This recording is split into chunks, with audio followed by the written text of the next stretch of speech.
নৱম মানৰ ছাত্ৰ ছাত্ৰীসকল, আজি আমি বিজ্ঞানৰ এটা বিষয়বস্তু আলোচনা কৰিম। সেইটো হৈছে চন্দ্ৰত বস্তুৰ ওজন।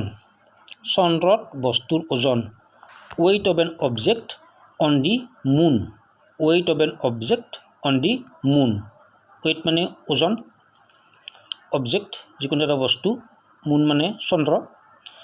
চন্দ্ৰত বস্তুটোৰ ওজন বুলিলে আমি কি বুজি পাওঁ, আৰু চন্দ্ৰৰ ওজন পৃথিৱীৰ ওজনৰ সমান হয় নে নহয়, যদি নহয় কিমান গুণ আৰু কিয় হয়, সেই সম্পৰ্কে আমি আজি আলোচনা কৰিম। মই খাৰাধৰা কালী মন্দিৰ হাইস্কুলৰ নন্দদুলাল দাস। তোমালোকে এতিয়া ভিডিঅ'টো চোৱাচোন। কিতাপত তোমালোকে 137 পৃষ্ঠাত 137 পেজ নম্বৰ তাত উলিয়াই লোৱা। ইয়াত এনেদৰে লিখা আছে, চন্দ্ৰত বস্তুৰ ওজন।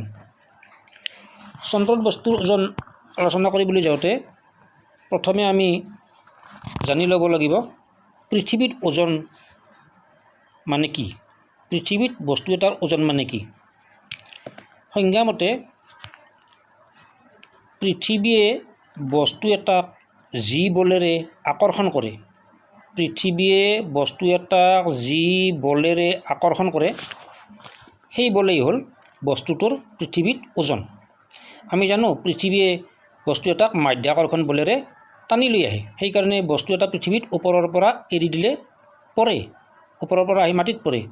তাৰ কাৰণ হ'ল পৃথিৱীৰ মাধ্যাকৰ্ষণ বল। সেই বলটোৱে হৈছে ওজন। বলৰ যি পৰিমাণ, সেই বস্তুটোৰ ওজন, এইটো পৃথিৱীত ওজন। পৃথিৱীয়ে টনা বলৰ পৰিমাণটো হ'ল পৃথিৱীত ওজন। একেদৰে চন্দ্ৰত ওজন কি হ'ব? একেদৰে চন্দ্ৰত বস্তু এটাৰ ওজন হ'ল চন্দ্ৰই বস্তুটোৰ ওপৰত প্ৰয়োগ কৰা আকৰ্ষণী বল। চন্দ্ৰত ওজন কি হ'ব? চন্দ্ৰই বস্তুটোৰ ওপৰত প্ৰয়োগ কৰা আকৰ্ষণী বল। চন্দ্ৰৰ ভৰ কিন্তু পৃথিৱীৰ ভৰতকৈ বহুত কম। সেইবাবে চন্দ্ৰই বস্তুৰ ওপৰত প্ৰয়োগ কৰা আকৰ্ষণী বল পৃথিৱীৰ তেনে আকৰ্ষণী বলতকৈ কম। চন্দ্ৰৰ আকৰ্ষণী বল পৃথিৱীৰ আকৰ্ষণী বলতকৈ কম। কিমান কম, কিমান গুণ হয়, সেইখিনি আমি এতিয়া আলোচনা কৰিম।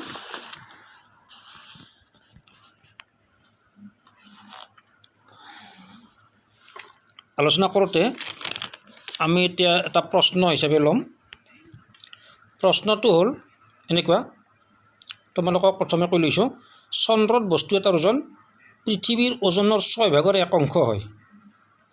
পৃথিৱীৰ ওজনৰ 6 অংশ হয়। পৃথিৱীত যিমান ওজন হয় তাক 6ৰে হৰণ কৰিলে সিমান ওজনহে চন্দ্ৰপৃষ্ঠত হ'ব। অৰ্থাৎ চন্দ্ৰৰ ওজন বহুত কম, 6 অংশ হয়। এতিয়া এইখিনি কিয় হয় আমি গাণিতিকভাৱে প্ৰমাণ কৰিব পাৰোঁ।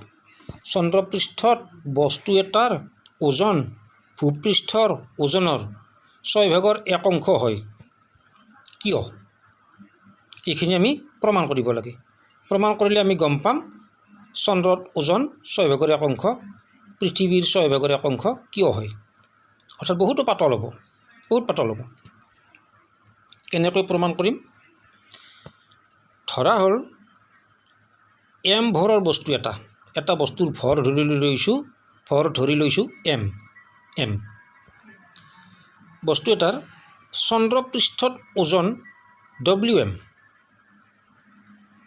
পৃথিৱীত তাৰ ভৰৰ ক্ষেত্ৰত পৃথিৱীত বুলি কথা নাই, বস্তুটোৰ ভৰ হ'ল M, তাৰ ওজন চন্দ্ৰত WM ধৰি লোৱা হৈছে। WM চন্দ্ৰত WM ধৰি লোৱা হৈছে। চন্দ্ৰৰ ভৰ ধৰি লোৱা হৈছে কেপিটেল M আৰু স্মল m, MM। চন্দ্ৰৰ ভৰ ধৰি লোৱা হৈছে MM। এইটো জানি লোৱা, মনত ৰাখিবা। আমি এইটো ধৰি লৈছোঁ, এই ধৰি লোৱাখিনি এই অংকটোত মনত ৰাখিবা। চন্দ্ৰৰ ভৰ MM, চন্দ্ৰত বস্তুটোৰ ওজন, ভৰ নহয়, ভৰটো একেটাই, ভৰ সলনি নহয়, ভৰ কেতিয়াও সলনি নহয়, ভৰটো M এ, কিন্তু ওজনটো আমি WM বুলি ধৰি লৈছোঁ। আৰু চন্দ্ৰৰ ব্যাসাৰ্ধ RM ধৰি লৈছোঁ। আমি আচলতে AMটো চন্দ্ৰৰ ইংৰাজী মুন, সেই মুনটোৰ কাৰণেহে AM ধৰা হৈছে। আচলতে এই M ভৰটো ধৰা, এই আখৰটো ইয়াত ধৰা নাই, এইটোৱে চন্দ্ৰক বুজাইছে। ৱেইট অন দি মুন, চন্দ্ৰত বস্তুটোৰ ওজন, সেইকাৰণে WM। এই এমটোৰ লগত ইয়াৰ সম্পৰ্ক নাই, এই এমৰ লগত ইয়াৰ সম্পৰ্ক নাই। এইটো এম বেলেগ, এইটো এম ভৰ, এইটো এম হ'ল চন্দ্ৰ। চন্দ্ৰৰ ভৰ এইটো এনেকৈ লোৱা হৈছে। কেপিটেল এমটো চন্দ্ৰৰ ভৰ মাছ, কেপিটেল এমে ভৰক বুজাইছে, mass on the of moon, mass of the moon, চন্দ্ৰৰ ভৰ কেপিটেল এম আৰু স্মল এম মানে MM। এইটো ইয়াত ছাফিক্স হিচাপে লোৱা হৈছে MM, চন্দ্ৰৰ ভৰ। আৰু চন্দ্ৰৰ ব্যাসাৰ্ধ ধৰি লোৱা হৈছে RM। R মানে আচলতে ৰেডিয়াছ, ৰেডিয়াছ মানে ব্যাসাৰ্ধ কাৰ, moon, radius of the moon RM, চন্দ্ৰৰ ব্যাসাৰ্ধ, এইখিনি ধৰি লোৱা হৈছে। এইখিনি আমি ৰিপিট কৰিছোঁ, তোমালোকে অংকত শুদ্ধকৈ বহুৱাব লাগিব। যিহেতু ওজন এবিধ আকৰ্ষণী বল, অলপ আগতে কোৱা হৈছে ওজন হৈছে কি, এবিধ আকৰ্ষণী বল, ফ'ৰ্চ অফ এট্ৰাকশ্যন। সেয়েহে নিউটনে যি প্ৰমাণ কৰিছিল মহাকৰ্ষণ সূত্ৰ, মহাকৰ্ষণৰ বিশ্বজনীন সূত্ৰটো আছিল, মহাকৰ্ষণৰ বিশ্বজনীন সূত্ৰটো আছিল কি, F equal to G_mm/d², G_mm/d², য'ত M আছিল এটা মহাকাশৰ যিকোনো বস্তু, আৰু স্মল এম আৰু এটা বস্তু, দুটা বস্তুৰ ভৰ, কেপিটেল এম এটাৰ ভৰ, স্মল এম এটাৰ ভৰ, আৰু ডি আছিল দূৰত্ব, এই দূৰত্বটো স্কুৱেৰ আছিল। অৰ্থাৎ ভৰৰ পূৰণফলৰ সমানুপাতিক আছিল, সেইকাৰণে ওপৰত আছে, আৰু দূৰত্বৰ বৰ্গৰ ব্যস্তানুপাতিক আছিল, সেইকাৰণে হৰণ হৈছে তলত আছে। এইটো আগতে বুজাই দিয়া হৈছে, আজি আমাৰ সেইটো আলোচনা কৰাৰ উদ্দেশ্য নহয়, মাত্ৰ মনত পেলাই দিছোঁ। মহাকৰ্ষণৰ বিশ্বজনীন সূত্ৰৰ গাণিতিক ৰূপ আছিল এইটো, F ইকুৱেল টু G_mm/d²। এই সূত্ৰটো আমি প্ৰয়োগ কৰি কি পাম চাবাচোন। এই ক্ষেত্ৰত কিন্তু বল মানে আমি ওজনৰ কথা কৈছোঁ, ওজন এবিধ বল, আমি কাৰ ওজনৰ কথা কৈছোঁ, চন্দ্ৰত বস্তুটোৰ ওজন, চন্দ্ৰত ওজন ধৰি লৈছিলোঁ WM। এই এফৰ ঠাইত আমি কি ধৰি ল'লোঁ, WM, কাৰণ WMটো হ'ল বল, এফৰ সলনি WM ইকুৱেল টু কেপিটেল জিটো ক'তো সলনি নহয়, কেপিটেল জিটো কেতিয়াও সলনি নহয়, মহাকৰ্ষণিক ধ্ৰুৱকটো সলনি নহয়। আৰু এই কেপিটেল এম এইটো হ'ল চন্দ্ৰৰ ভৰ। আমাৰ এই ক্ষেত্ৰত চন্দ্ৰৰ ভৰ, আমি চন্দ্ৰৰ কথা কৈছোঁ, চন্দ্ৰৰ ভৰ কিমান আছিল, কেপিটেল এম আৰু তলত এটা স্মল এম, এইটো অলপ আগতে দিয়া হৈছিল MM। আৰু বস্তুটোৰ ভৰ আগতে লিখা হৈছে, বস্তুটোৰ ভৰ ধৰা হৈছিল স্মল এম।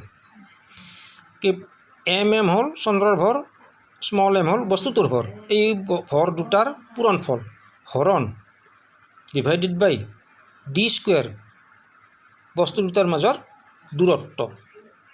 বস্তু দুটাৰ মানে চন্দ্ৰ আৰু বস্তুটোৰ মাজৰ দূৰত্ব। চন্দ্ৰ আৰু বস্তুটোৰ দূৰত্ব কি হ'ব, চন্দ্ৰৰ পৃষ্ঠৰ একেবাৰে ওচৰত থকা বুলি ধৰি ল'লে চন্দ্ৰৰ ব্যাসাৰ্ধটোৱে হ'ব দূৰত্ব। পৃষ্ঠৰ যদি একেবাৰে ওচৰত থাকে ব্যাসাৰ্ধটোৱে দূৰত্ব হৈ যায়। ব্যাসাৰ্ধটোক কি ধৰি লৈছিলোঁ আমি, RM, সেইকাৰণে এইটো স্কুৱেৰ হ'ল, d² ঠাইত RM²। এইটো 1 নম্বৰ সমীকৰণ আমি ধৰি ল'লোঁ। এইটো হ'ল চন্দ্ৰত বস্তুটোৰ ওজন, মনত ৰাখিবা, এইটো হ'ল চন্দ্ৰত বস্তুটোৰ ওজন, WM equal to G_mm/RM², number 1। এইখিনি মনত ৰাখিবা। চন্দ্ৰৰ ওজন আমি এইখিনি পালোঁ, সাংখ্যিকভাৱে অৱশ্যে পোৱা নাই, সূত্ৰ হিচাপে।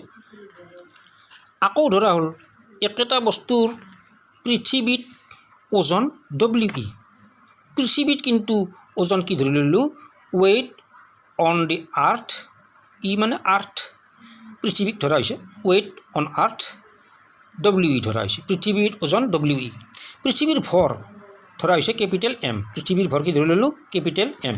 আৰু পৃথিৱীৰ ব্যাসাৰ্ধ ধৰি লৈছোঁ কেপিটেল R, পৃথিৱীৰ ব্যাসাৰ্ধ কেপিটেল R। এই ক্ষেত্ৰত আকৌ মহাকৰ্ষণৰ বিশ্বজনীন সূত্ৰটো প্ৰয়োগ কৰিলে আমি কি পাম? F মানে আকৰ্ষণী বল। এই ক্ষেত্ৰত আমি পৃথিৱীৰ ওজনৰ কথা কৈছোঁ, যিহেতু ওজনটোৱে হ'ল আকৰ্ষণী বল। ওজনটো WE, এইটো হ'ব Fৰ ঠাইত।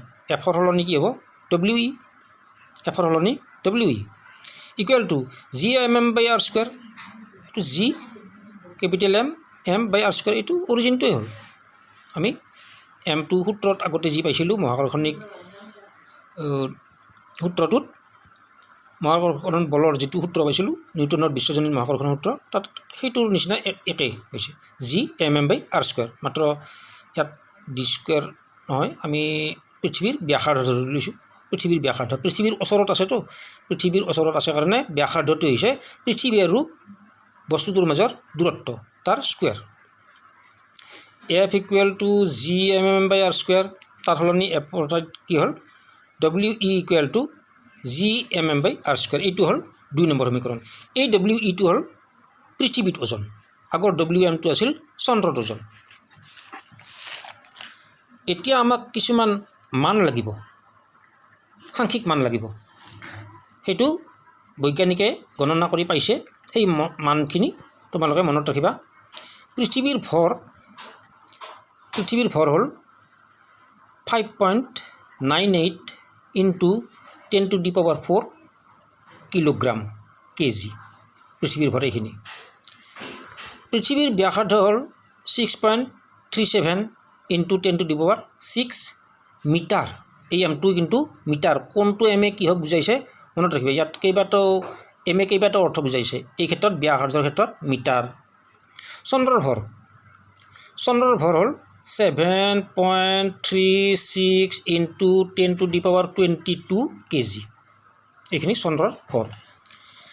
আৰু চন্দ্ৰৰ ব্যাসাৰ্ধ এইখিনি আমাক মনত ৰাখিবলৈ দিছে, আমি মনত ৰাখিব লাগিব। চন্দ্ৰৰ ব্যাসাৰ্ধ 1.74 ইনটু 10⁶ মিটাৰ। ব্যাসাৰ্ধৰ ক্ষেত্ৰত এই এমে মিটাৰক বুজাইছে। এইটো মিটাৰ। প্ৰয়োগ কৰি পাওঁ কি পাম চাবাচোন। চন্দ্ৰৰ ওজন WM ইকুৱেল টু কি আছিল? G ইনটু চন্দ্ৰৰ ভৰ। চন্দ্ৰৰ ভৰ কিমান? চন্দ্ৰৰ ভৰ 7.36 into 10⁻22 KG. 7.36 into 10⁻22 KG. GMM/R²। গতিকে ইয়াত চন্দ্ৰৰ ভৰটো হ'ল এইটো। ইনটু বস্তুটোৰ ভৰ ধৰা হৈছে স্মল m। এইটো কিন্তু বস্তুটোৰ ভৰ দেই, এইটো মিটাৰো নহয় চন্দ্ৰও নহয়, এইটো বস্তুটোৰ ভৰ স্মল m। এইটো মিটাৰো বুজোৱা নাই। ডিভাইডেড বাই কি আছিল? চন্দ্ৰৰ ব্যাসাৰ্ধ RM²। চন্দ্ৰৰ ব্যাসাৰ্ধ 1.74 ইনটু 10⁶ এইটো মিটাৰ। এই এমে মিটাৰক বুজাইছে। তাৰ ওপৰত স্কুৱেৰ। কাৰণ তোমালোকক দেখুৱাই লৈছোঁ, পিঠিত আছিল, এইটো আছিল WM equal to GMM into M/RM²। MM মানে চন্দ্ৰৰ ভৰ আছিল আৰু RM মানে চন্দ্ৰৰ ব্যাসাৰ্ধ আছিল। সেইকাৰণে ইয়াত এইটো পালোঁ আমি। এইটো চন্দ্ৰৰ ভৰ আৰু এইটো হ'ল চন্দ্ৰৰ ব্যাসাৰ্ধ আৰু এইটো হ'ল বস্তুটোৰ ভৰ। এতিয়া আমি ইয়াৰ মানটো কিমান পাম? কিতাপত আছে এনেকৈ 2.431 ইনটু 10⁻10 G ইনটু M। এই এমটো কিন্তু মিটাৰ নহয়, এই এমটো এই বস্তুটোৰ ভৰক বুজোৱা এমটোহে বুজাইছে। ইয়াত একক আচলতে বহুৱাই নাই। আমাক চন্দ্ৰৰ ওজন লাগে, পৃথিৱীৰ তুলনাটোহে কৰিবলৈ দিছে, গতিকে ইয়াত একক বহুৱা নাই। একক একেই হ'ব, বলৰ একক নিউটনেই হ'ব, গতিকে ইয়াত নিউটনটো দিয়া নাই। এই এমে কিন্তু মিটাৰক বুজোৱা নাই, তোমালোকে মনত ৰাখিবা এইখিনি। তো এইখিনি কেনেকৈ হ'ল?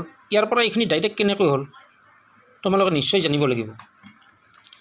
এই হিচাপখিনি তোমালোকে বুজি ল'ব লাগিব। হিচাপখিনি এনেকৈ তোমালোকে পাতি ল'বা। WM equal to G into 7.36 into 10 to the power 22 kg into m by 1.74 into 10 to the power 6 meter, 8 meter square, equal to g into ওপৰত আছে 7.36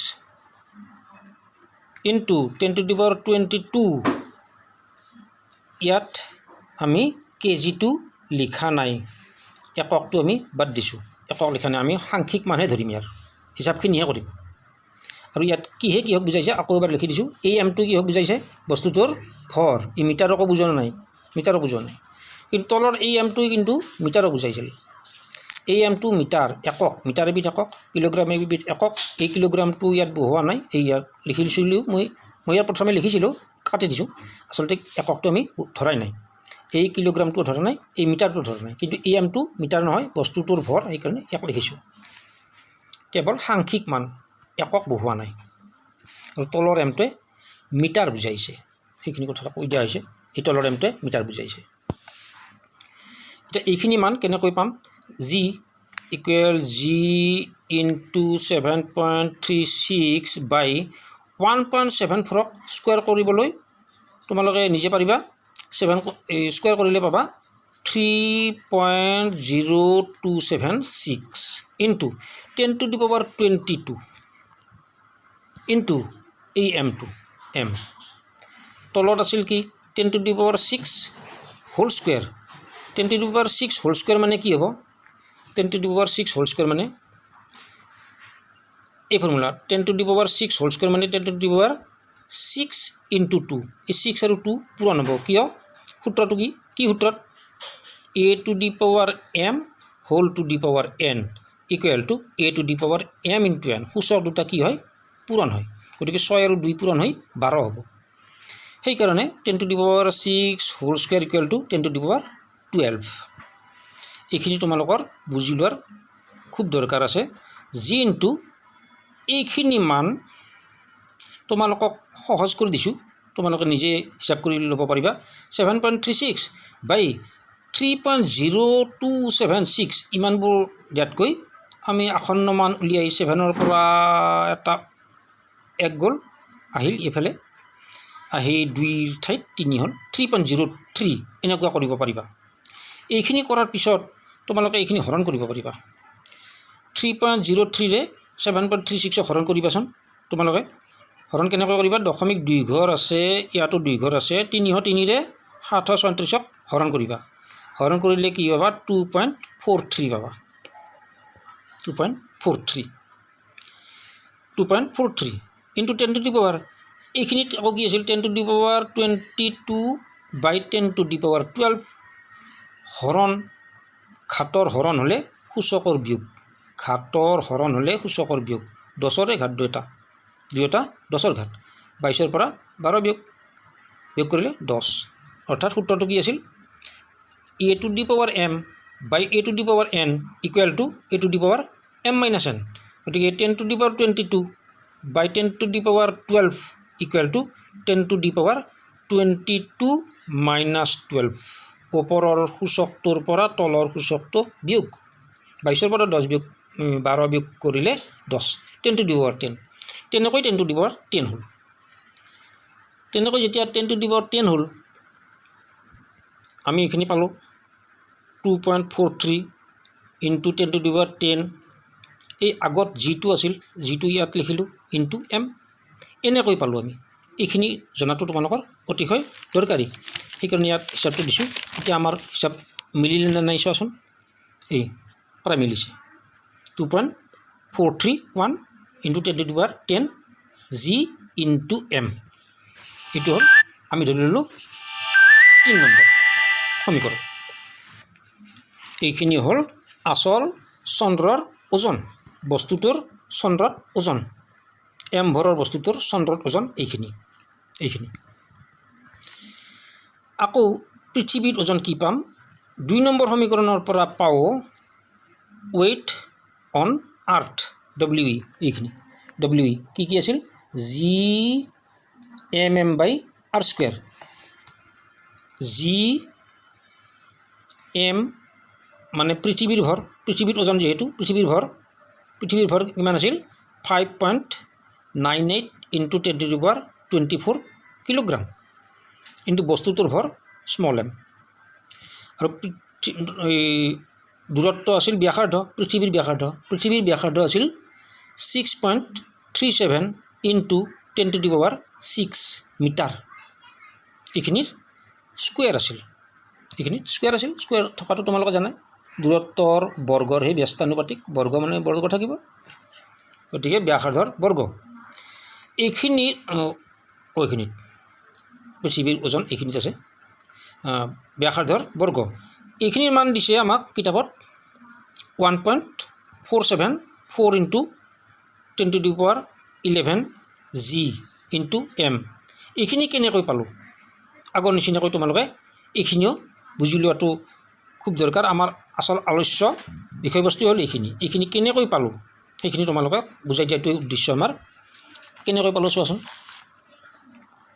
WE, এয়া হ'ল WE কি আছিল, এই মানটো বহাই লৈছোঁ। আমি ইয়াত পাইছিলোঁ 6g ইনটু 5.98 পাইছিলোঁ। মই তোমালোকক হিচাপৰ সুবিধাৰ কাৰণে আসন্ন মান উলিয়াই দিছোঁ।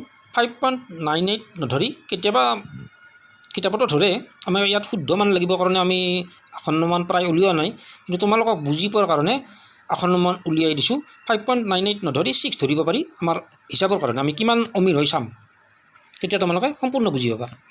5.98টো আমি ধৰি লৈছোঁ 6 ইনটু 10⁻24 kg, সেইখিনি ঠিকে আছে, ইনটু m, এইখিনি ঠিকে আছে, বাই 6.37 আছিল, 6.37।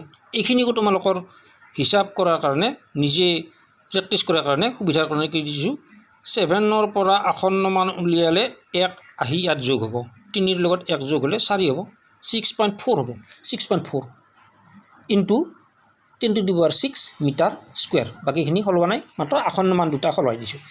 এতিয়া চাবাচোন, ইকুৱেল টু g ইনটু এই 6 ইনটু 10⁻24।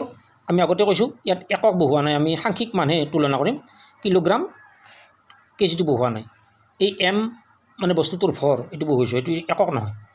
এই mটো বহোৱা নাই, এই mটো মিটাৰ, এককবিলাক আমি বাদ দিছোঁ বৰ্তমান, আমি সাংখ্যিক হিচাপে কৰিছোঁ। ইয়াত একক বহোৱা নাই। ওপৰৰ mটো মিটাৰ নহয়, বস্তুৰ ভৰ, তলৰ mটো হ'ল মিটাৰ, কেজিটো হ'ল একক, মিটাৰটো এটা একক, কেজিটো এটা একক। ইয়াত ওপৰৰ কেজি, তলৰ m মিটাৰ আদি এককবোৰ ধৰা নাই, কিতাপতো ধৰা নাই, আমিও ধৰা নাই, গতিকে তোমালোকে কথাটো বুজি লোৱা। এই mটো ধৰিছোঁ কিয়, এই mটো একক নহয়, এই mটো হ'ল কেৱল বস্তুটোৰ ভৰ, তাক আমি প্ৰত্যেকৰে m আখৰেৰে ধৰিছোঁ। কিন্তু এই mটো কিয় ধৰা নাই, এই mটো হ'ল মিটাৰ, আমি একক লিখা নাই, কেজিও লিখা নাই, মিটাৰো লিখা নাই। কেৱল সাংখ্যিক হিচাপখিনি আমি চাই ল'ম। তাৰপিছত কি পালোঁ, 6 ইনটু 10⁻24 ইনটু m, এককবিলাক বাদ দিলোঁ, 6.4, তাৰ ওপৰত কি আছিল, স্কুৱেৰ আছিল, 6.4 হোল স্কুৱেৰ ইনটু 10⁻6, তাৰ ওপৰতো স্কুৱেৰ আছিল, 10⁻6 square, equal to g into 6 by 6 into ওপৰখিনি ঠিকে আছে, তলৰখিনি 6.4 স্কুৱেৰ কৰিলে 40.96 পাবা তোমালোকে। 64 বৰ্গ কৰিলেই পাবা, মাত্ৰ 0.1 ঘৰ আছে, বৰ্গ কৰিলে 2 ঘৰত হ'ব। সেইখিনি পাৰ্থক্য তোমালোকে উলিয়াই ল'বা, তোমালোকে নিজে উলিয়াই ল'বা, তোমালোকে এইখিনি ল'বাই। আৰু 10⁻6 হোল স্কুৱেৰ মানে আগতে বুজাই দিছোঁ, এইবাৰ নকওঁ, 10⁻6 ইনটু 2 g ইনটু 6 বাই, এইখিনি আকৌ তোমালোকক সহজ কৰি দিছোঁ, 40.96 কিমান হ'ব, আসন্ন মান উলিয়ালে 9ৰ পৰা 1 আহিব, আহি 41 হ'ব, দশমিকৰ ইফালে একো নাথাকে, কেৱল 6/41।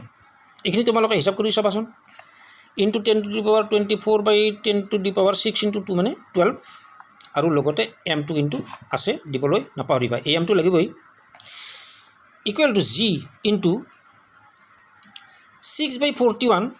এইখিনি তোমালোকে 41ৰে 6ক হৰণ কৰি চাবাচোন, প্ৰায় 0.474 পাবা, প্ৰায় 0.474 পাবা, প্ৰায় 0 কিন্তু এইখিনিত বৰ্তমান 1 পইণ্ট নহয়, কিন্তু 0.474 পাবা।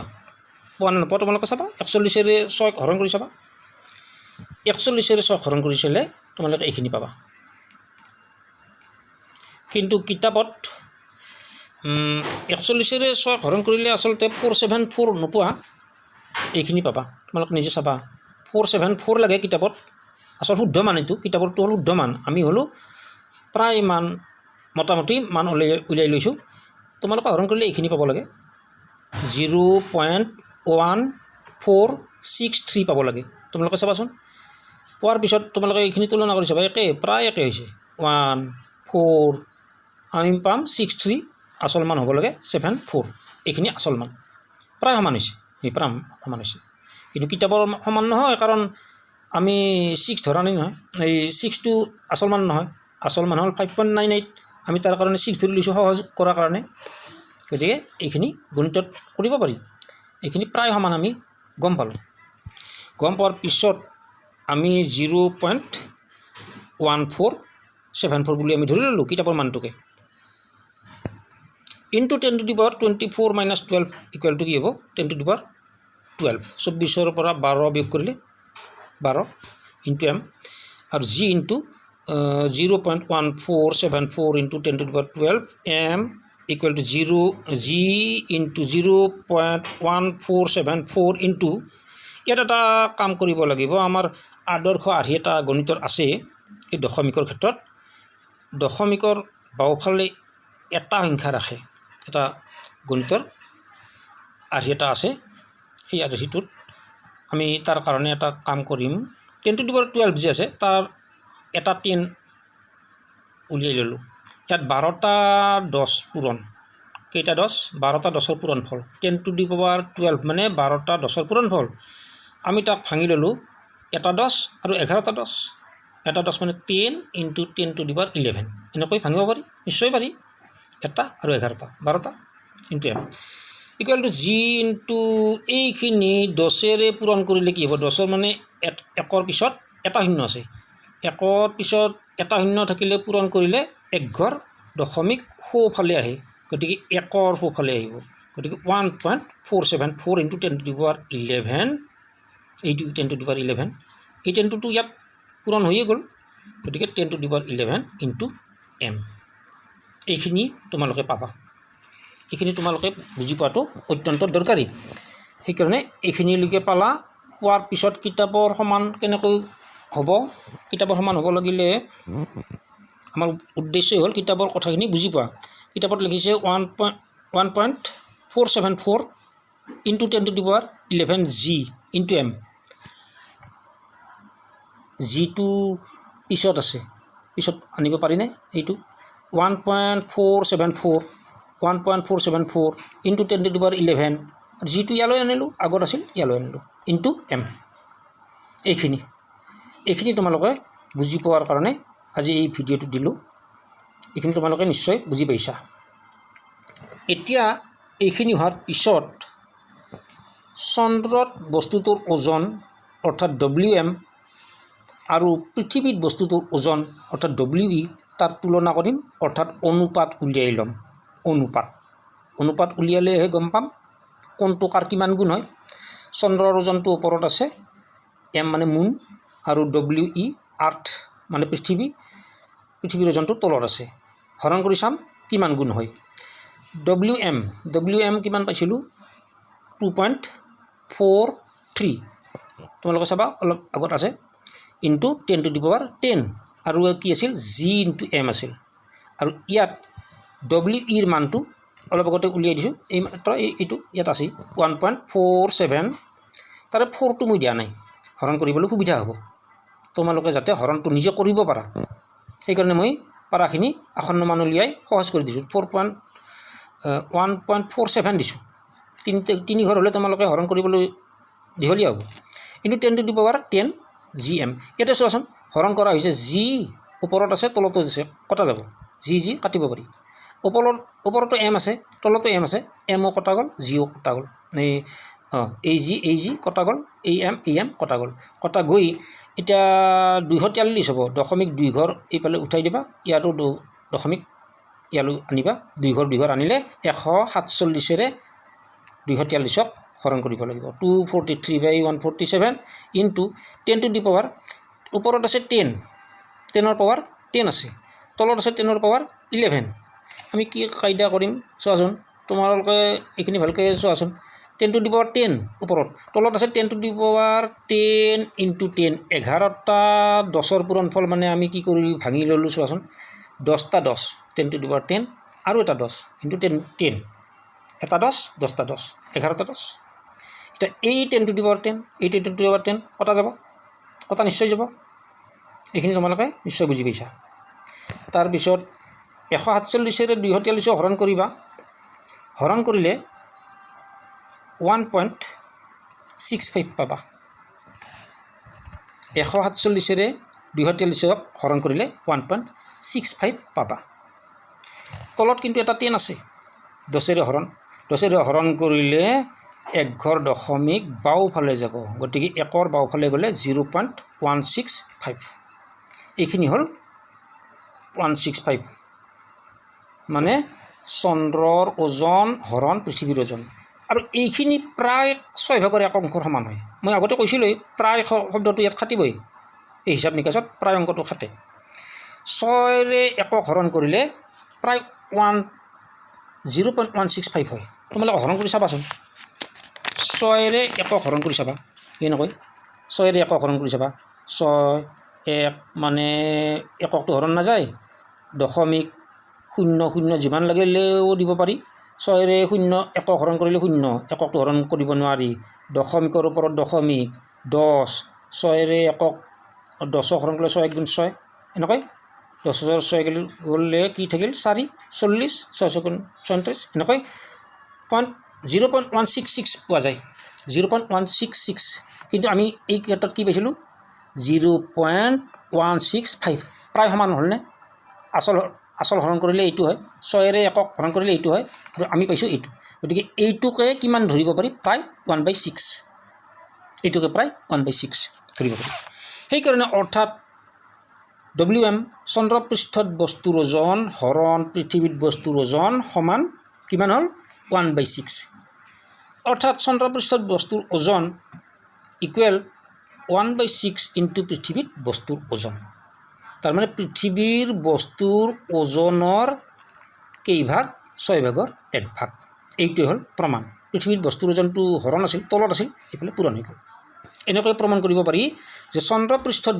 বস্তুৰ ওজন পৃথিৱীৰ ওজনৰ 6/1 এইটোৱে প্ৰমাণ বোধ কৰোঁ তোমালোকে বুজি পাইছা এতিয়া তোমালোকে এই ভিডিঅ'টো ছাবস্ক্ৰাইব কৰিলে গোটেইকেইটা ভিডিঅ' ইউটিউবত চাৰ্চ কৰিলে একেলগে পাবা তোমালোকে সেইখিনি কাম কৰিবা